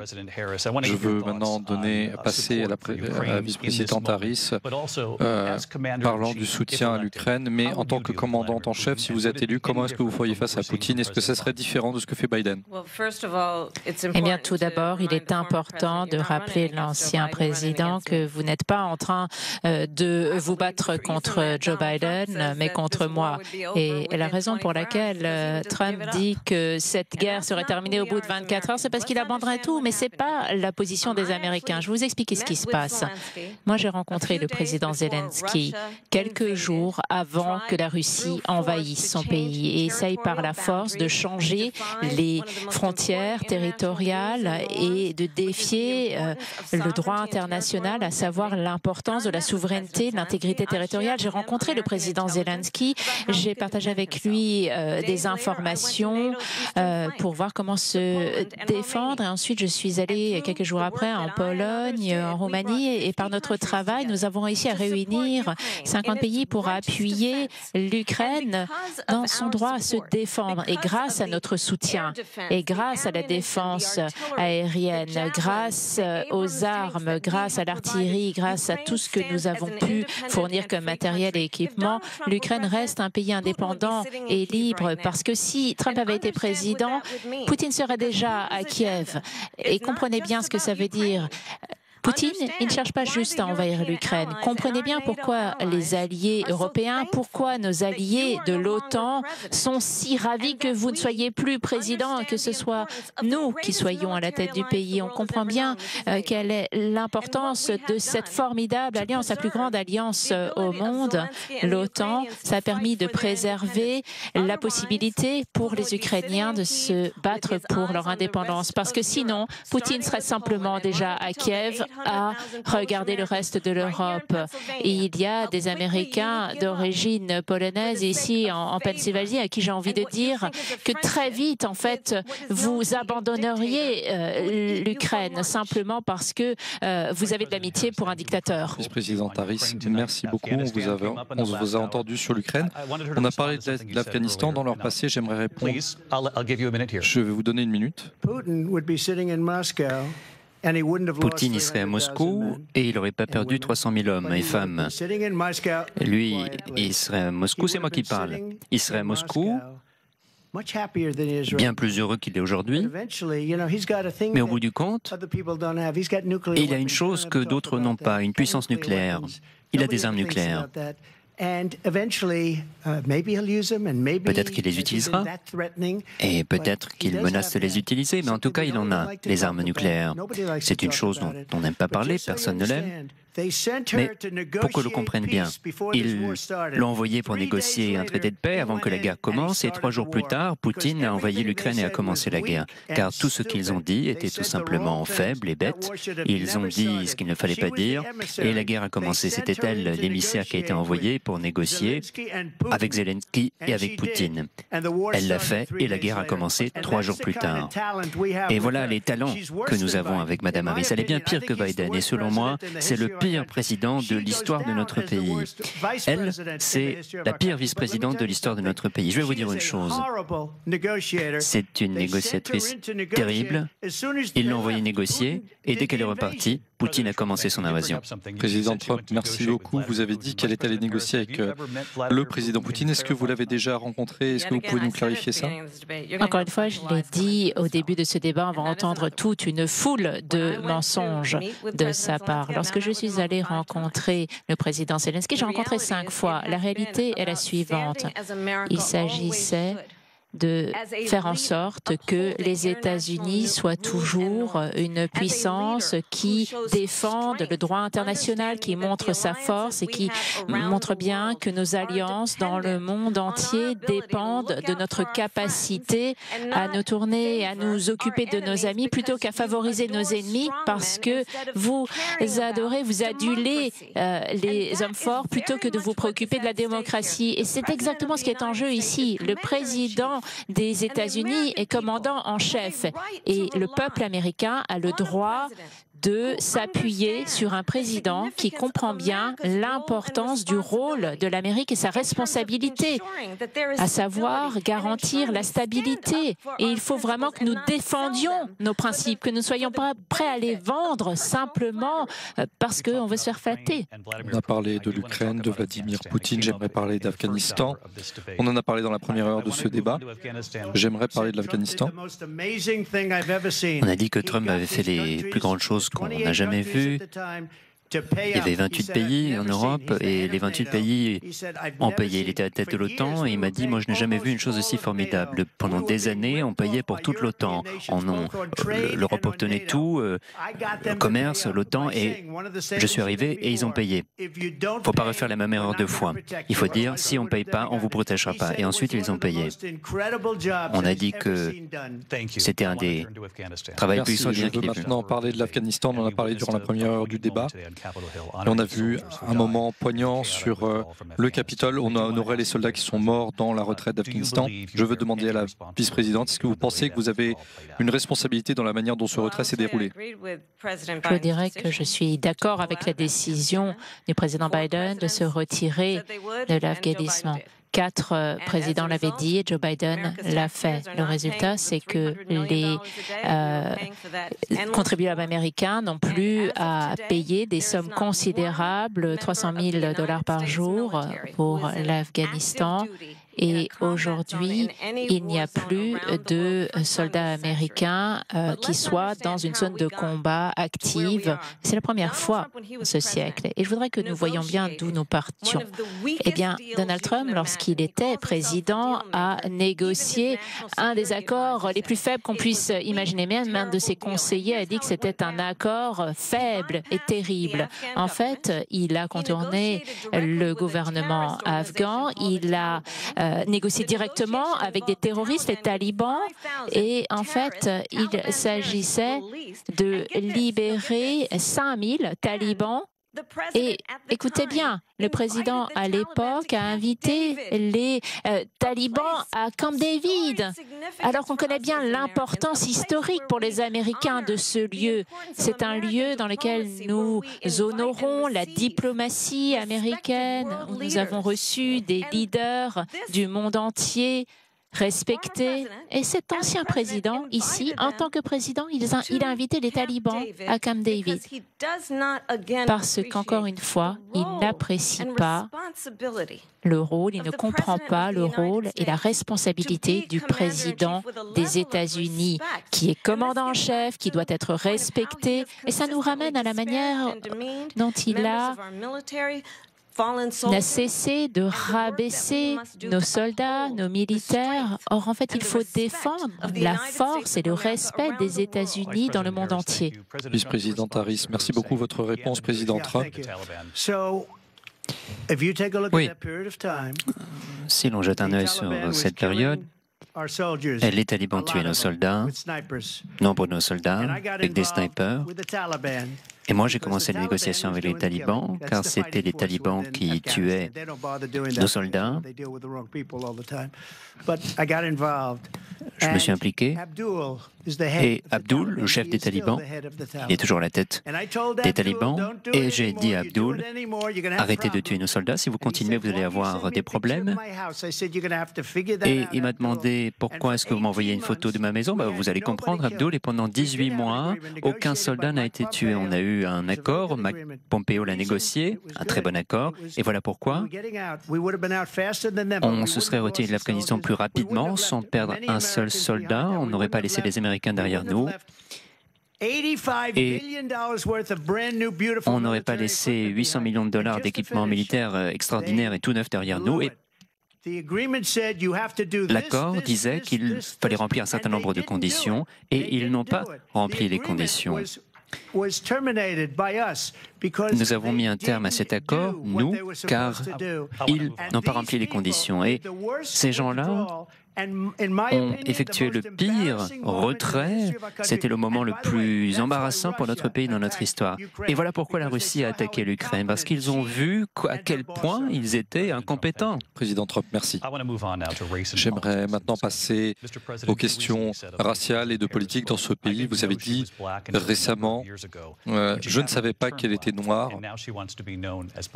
il y a quelques années, mais maintenant elle met ça en avant. Je vais vous poser quelques questions ce soir. Pourquoi est-ce que vous pensez qu'il est approprié de parler de l'identité raciale de votre opposant? Non, je ne pense pas, et je m'en fiche ce qu'elle est. Vous montez ce sujet en épingle, mais moi, j'en ai cure. Mais c'est ce que vous avez dit. Je ne sais pas. Moi, j'ai lu quelque part qu'elle n'était pas noire. Et ensuite, j'ai lu qu'elle était noire. Et ça me va très bien. Moi, ça ne me pose aucun problème, c'est sa décision. Vice-président Harris, qu'est-ce que vous avez à dire de cela? Écoutez, honnêtement, moi je pense que c'est tragique qu'on ait quelqu'un qui souhaite devenir président et qui n'a cessé tout au long de sa carrière d'essayer d'utiliser la question raciale pour diviser le peuple américain. Moi, je pense que la majorité des Américains savent qu'ils ont tant de choses en commun, beaucoup plus que ce qui nous sépare. Et cette approche qui cherche toujours à nous diviser, et tout particulièrement sur la question raciale, souvenez-nous, Donald Trump, au début, en fait, il possédait du terrain, il avait de l'immobilier et une enquête a été menée parce qu'il avait refusé d'acheter des propriétés à des Noirs. Et puis, il a également mis une publicité dans le New York Times appelant à l'exécution de 5 garçons noirs et latinos qui étaient innocents. Et il y avait vraiment toute une page demandant leur exécution. Et donc, c'est celui qui a également dit des mensonges sur le premier président noir des États-Unis. Et moi, je pense que les Américains méritent mieux que ça, mieux que lui. Et je pense que les Américains, je les entends lorsque je vais dans le pays, ils se considèrent comme étant des amis, des voisins. Ils n'ont pas envie d'un dirigeant qui ne cesse de les monter les uns contre les autres.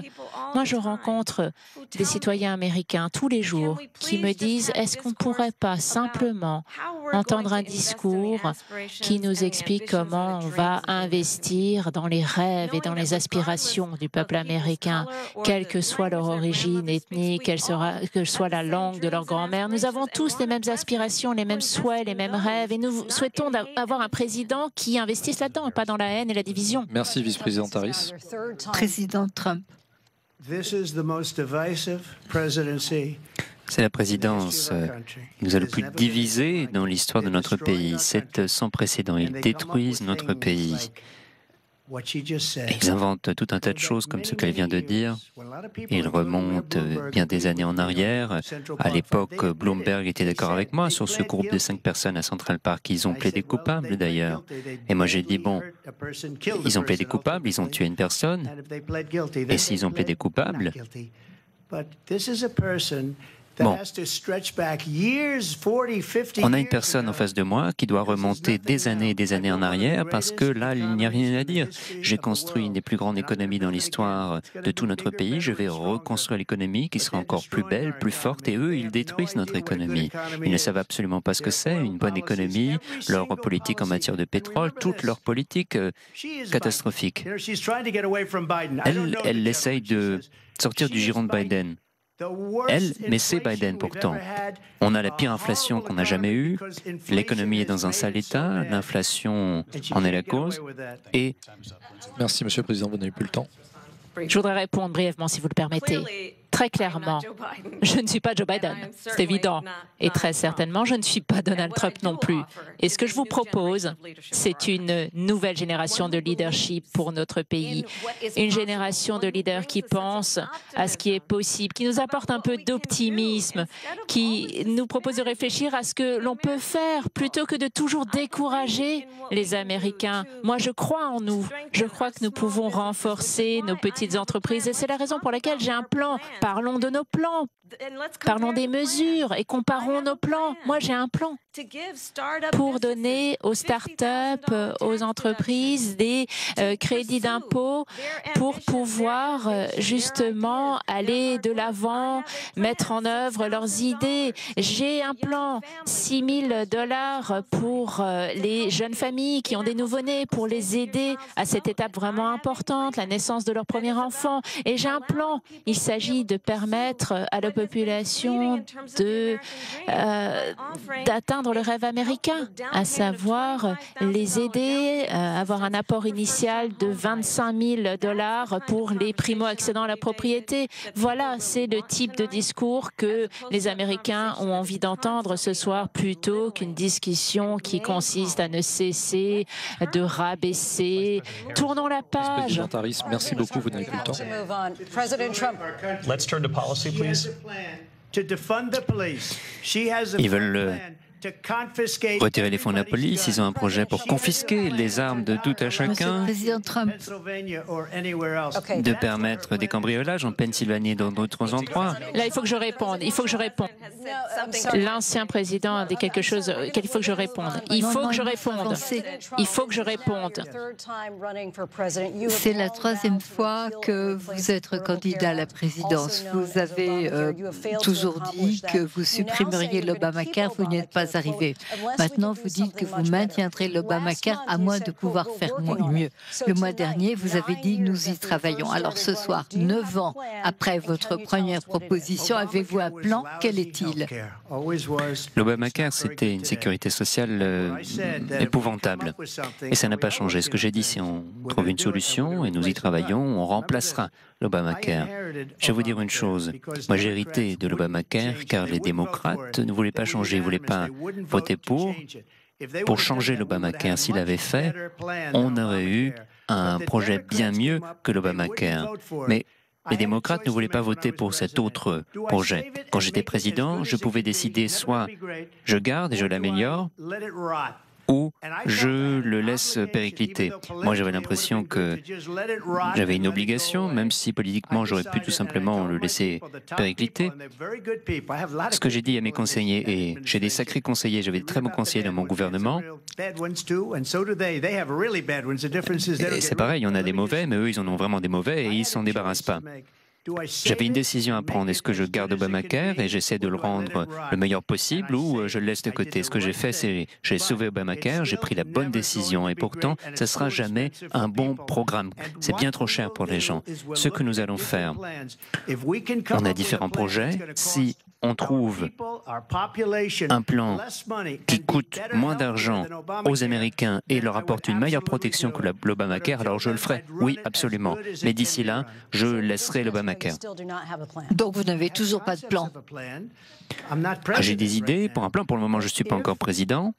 Mais si nous trouvons une solution, je le changerai. Si on trouve une meilleure solution, moins chère, je le changerai. On a des idées, on étudie des options pour le faire. Et vous en entendrez parler très bientôt. Madame la vice-présidente, en 2017, vous avez appuyé Bernie Sanders qui voulait en finir avec l'assurance médicale privée. 2 ans plus tard, vous avez proposé un plan qui prévoyait une option d'assurance privée. Aujourd'hui, où en êtes-vous? Alors tout d'abord, au cours des 4 dernières années, en tant que vice-présidente, j'ai soutenu l'assurance maladie, la garantie maladie privée. Mais je voudrais répondre d'abord à ce qui vient d'être dit par l'ancien président. J'ai expliqué très clairement ma position sur la fracturation hydraulique et puis la question des armes à feu. Tim Walz et moi-même, nous n'avons jamais dit ça, donc arrêtez de mentir. Alors pour ce qui est d'Obamacare, alors regardons simplement l'histoire. Lorsque Donald Trump était président, à 60 reprises, il a essayé de mettre un terme à ces mesures. J'étais sénatrice à l'époque et je me souviendrai toujours d'un jour, très tôt le matin, il y avait le vote au Sénat américain et John McCain, en fait, vous avez dit que vous ne l'aimiez pas à l'époque parce que c'était un héros américain et moi je n'oublierai jamais ce soir-là. John McCain a dit non, non, on ne se débarrassera pas de ce plan-là puisque vous n'avez pas d'autre plan. Et en fait, l'Obamacare a permis vraiment de faire en sorte que l'on puisse avoir une couverture. Alors, je n'ai pas besoin de vous raconter de quoi il s'agit. Couverture maladie. Vous vous souvenez de l'époque où une compagnie d'assurance pouvait refuser de couvrir quelqu'un, un enfant qui avait de l'asthme, quelqu'un qui avait survécu à un cancer. Et depuis que je suis vice-présidente, au cours des 4 dernières années, nous avons fait en sorte pour la première fois que Medicare puisse négocier les prix des médicaments. Et ça, c'était... en fait, Trump n'a jamais négocié les prix des médicaments. Maintenant, l'injection d'insuline est à $35 par mois. Et puis, nous avons réussi vraiment à baisser les prix des médicaments sur ordonnance et je le ferai lorsque je serai présidente, faire en sorte que la santé soit abordable. Avoir accès à la santé, ça devrait être un droit et pas juste quelque chose auquel ceux qui ont les moyens puissent avoir accès. Et donc, il ne s'agit pas de mettre un terme à Obamacare. Je voudrais aborder une question qui est importante. Elle s'est trompée. D'une part, John McCain, il était contre l'Obamacare pendant 10 ans. Et s'il n'avait pas été là, ce que je peux vous dire, c'est qu'on peut faire bien mieux qu'Obamacare, dépenser bien moins. Elle voulait proposer des assurances privées. Ça, c'est autre chose encore. Il y a des gens qui sont obligés d'avoir une assurance privée, qui payent de leur poche.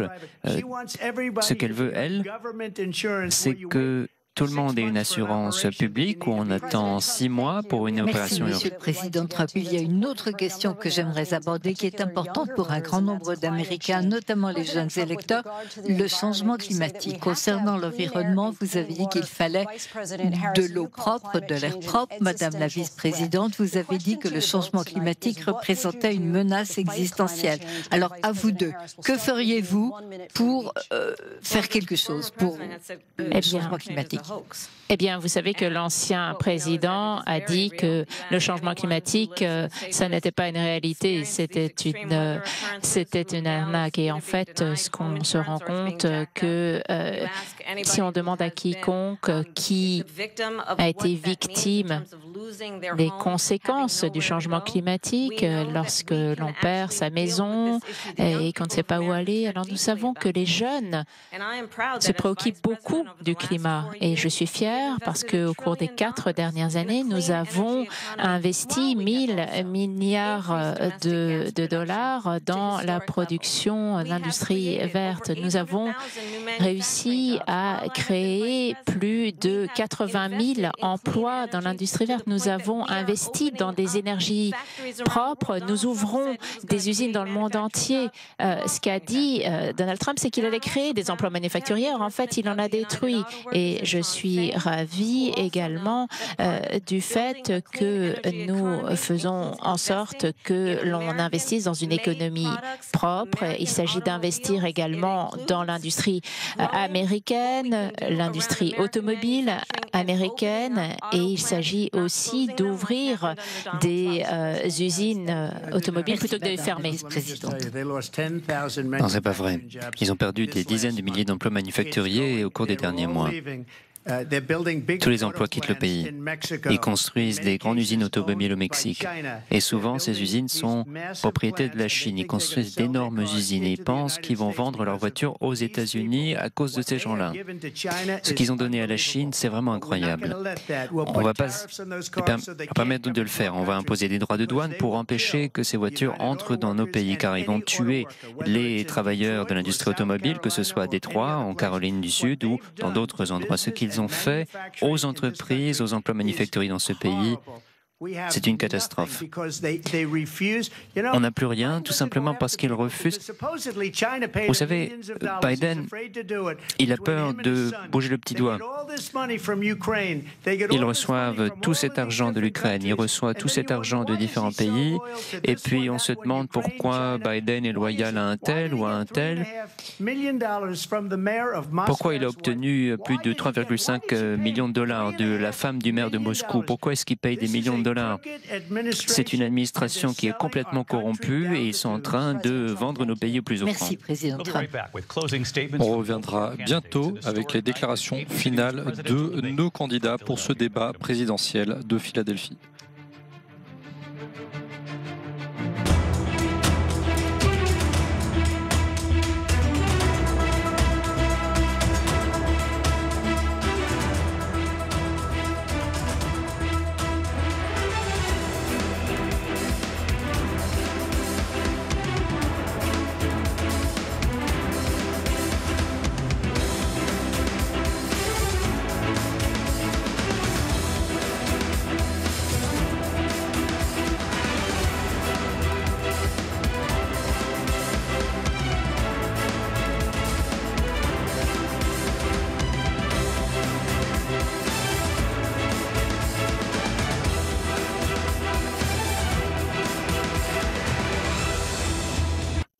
Here again, David Muir and Lindsay Davis.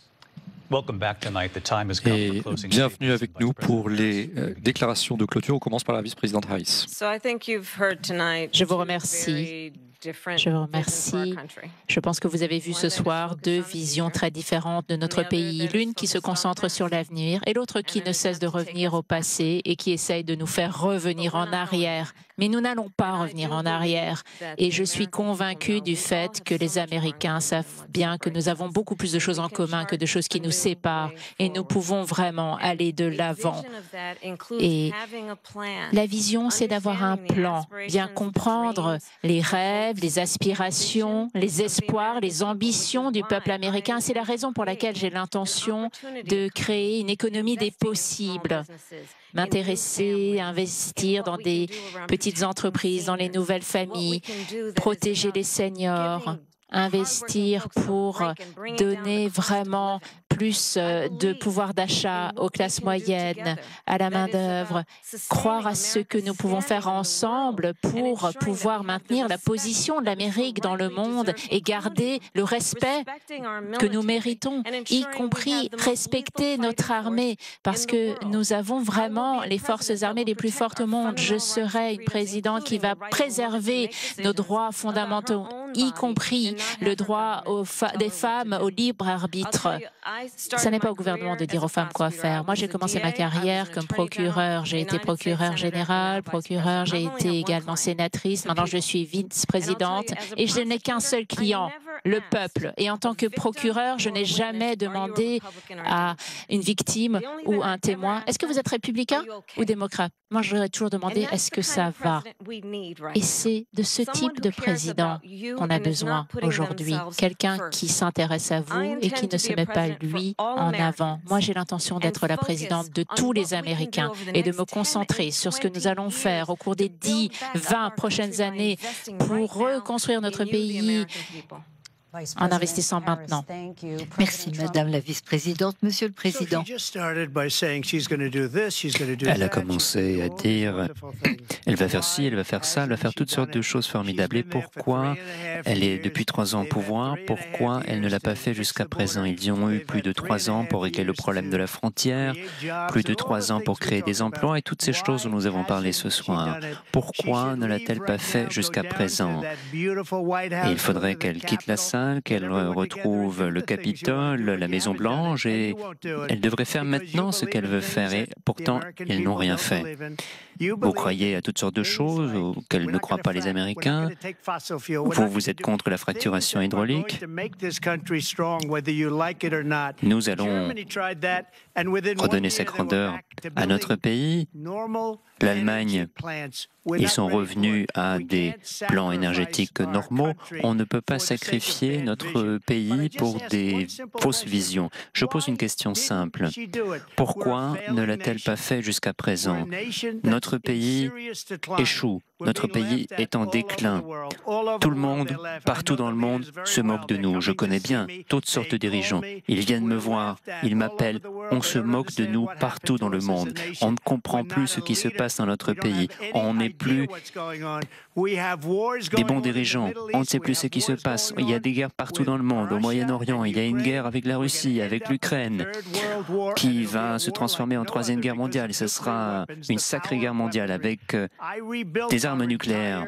Moi, j'ai reconstruit notre armée. Elle a tout laissé aux talibans. Ils ont donné des choses aux talibans. Et surtout, le pire, c'est qu'ils permettent à des millions de personnes d'entrer dans notre pays, bien des criminels. Ils détruisent notre pays. Le pire président, la pire vice-présidente dans l'histoire de notre pays. Merci, Monsieur le Président. Nous en avons maintenant terminé avec ce débat présidentiel qui avait lieu au National Constitution Center à Philadelphie. Merci beaucoup de notre part à tous et très bonne soirée.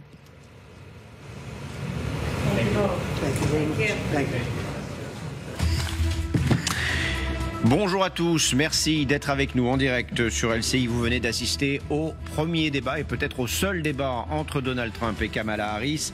1h30 d'échanges sous tension, parfois musclés, chacun accusant l'autre de mensonge, avantage Trump ou Harris. Les moments forts, ce qu'il faut retenir évidemment de ces échanges, ce que ce débat pourrait changer le 5 novembre prochain pour les États-Unis et pour le reste du monde dans les semaines ou dans les mois qui viennent. Pour tout comprendre, avec nous sur ce plateau, Jean-Éric Brana, bonjour. Bonjour. Merci d'être avec nous, spécialiste des États-Unis, maître de conférence à l'université Assas Paris 2. Bonjour Magali Barthès. Bonjour Thomas. Merci d'être là, éditorialiste international LCI. Bonjour aussi François Clémenceau. Bonjour. Merci d'être avec nous ce matin, éditorialiste international LCI. Et bonjour à Marjorie Paillon. Hello.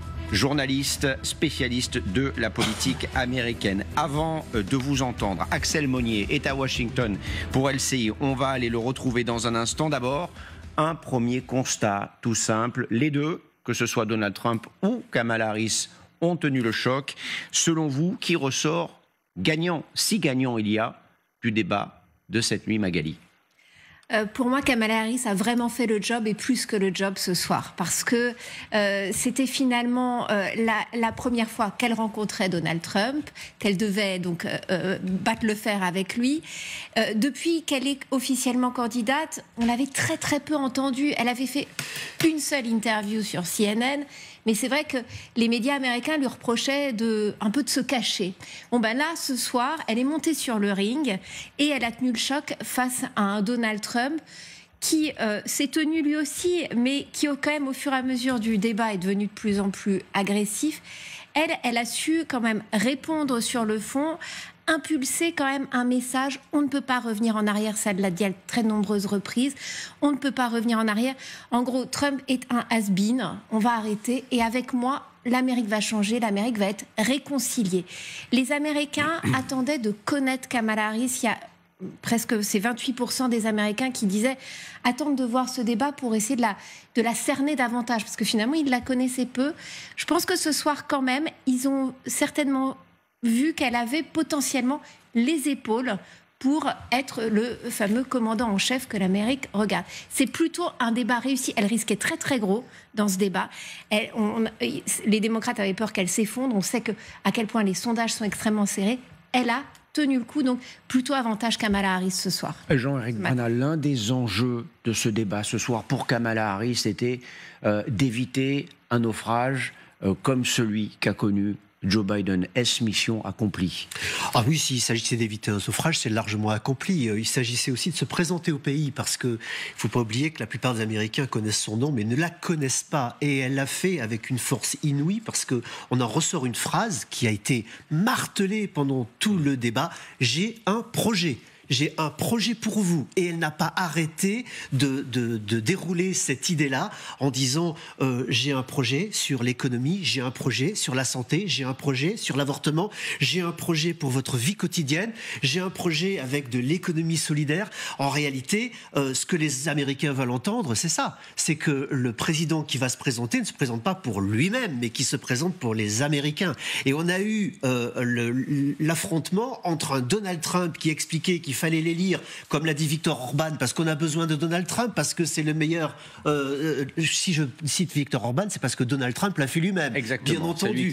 Mais on n'a pas eu de la part de Donald Trump un seul projet. D'ailleurs, sur la santé, qui était le grand projet, souvenons-nous des Républicains en 2016, sur lequel Donald Trump s'était fait élire pour abroger l'Obamacare, qu'il n'a pas réussi à faire. Il nous a expliqué ensuite pendant 4 ans qu'il avait un projet immense là-dessus. Quand il a été interrogé, mais expliquez-nous votre projet, il a dit j'ai des idées, mais on verra. Si quelqu'un a d'autres idées, on va les étudier. Pareil pour l'Ukraine, je ne sais pas. Pareil pour Israël, je ne sais pas. En réalité, on s'est aperçu que Donald Trump était très vide et qu'il y avait un trop-plein chez Kamala Harris. Encore une fois, j'ai un projet et je veux vous le dérouler. C'est ce qu'elle a fait pendant tout le débat. Alors, ni l'un ni l'autre, effectivement, sont entrés dans les détails. Ce qu'a dit Donald Trump sur l'Ukraine et sur la situation au Proche-Orient, c'est qu'il serait en mesure, lui, de résoudre ces deux crises de manière assez rapide avant que je sois investi, a-t-il dit, au sujet de l'Ukraine. Avant de vous entendre, François Clémenceau, Marjorie Paillon, Axel Monnier est à Washington pour LCI. Bonjour, bonsoir Axel. Que faut-il retenir de ce débat vu de là où vous vous trouvez? Qu'on a insisté à un débat très très tendu et ça a commencé dès le début avec une Kamala Harris très offensive dès l'entrée en scène. C'est elle qui s'est avancée vers Donald Trump, qui n'avait visiblement pas l'intention de la saluer. C'est elle qui a insisté pour une poignée de main en se présentant, parce qu'il faut rappeler que les deux candidats ne se sont jamais rencontrés dans la vie, jamais. C'était une première donc. Et puis elle a été à l'offensive toute la soirée. Elle ne l'a pas lâché. Elle a été à l'attaque de ses politiques, de sa présidence entre 2017 et 2021. Elle a tout attaqué tout le temps en permanence, à tel point qu'effectivement, elle en a peut-être oublié de développer son propre programme. Mais elle a probablement réussi, parce qu'à plusieurs reprises, on a vu un Donald Trump sortir de ses gonds, être exaspéré par les propos de Kamala Harris. Et de son côté, lui, eh bien, on sait que ses équipes de campagne avaient tout fait pour lui demander du calme, de rester concentré, de s'en tenir à la défense de sa ligne politique. On a vu à l'inverse un Donald Trump qui a multiplié les exagérations, les incohérences aussi, avec notamment la diffusion de fausses informations lorsqu'il a répété par exemple que les immigrés haïtiens d'une petite ville de l'Ohio mangeaient des chiens et des chats, une information qui a été totalement vérifiée et comme étant erronée par les médias ici américains. Eh bien, il l'a reprise à plusieurs reprises, justement. Donc, bref, on a eu un débat très chaotique, très compliqué, très tendu, encore une fois. Mais c'est vrai que ce qu'il en ressort ici, c'est que Kamala Harris a plutôt bien joué le coup. Surtout que, au contraire du débat du 27 juin, c'est elle qui avait, entre guillemets, l'avantage de la fraîcheur et de la jeunesse. Et ça, c'est parfois vu, même à de nombreuses reprises.